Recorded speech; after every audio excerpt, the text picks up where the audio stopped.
for today's video guys. Salamat po idol. Nag-send po siya ng ganito.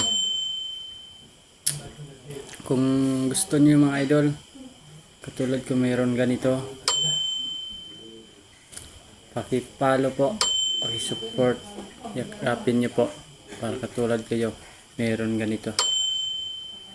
Thank you guys for watching. 3, 2, 1. Let's go!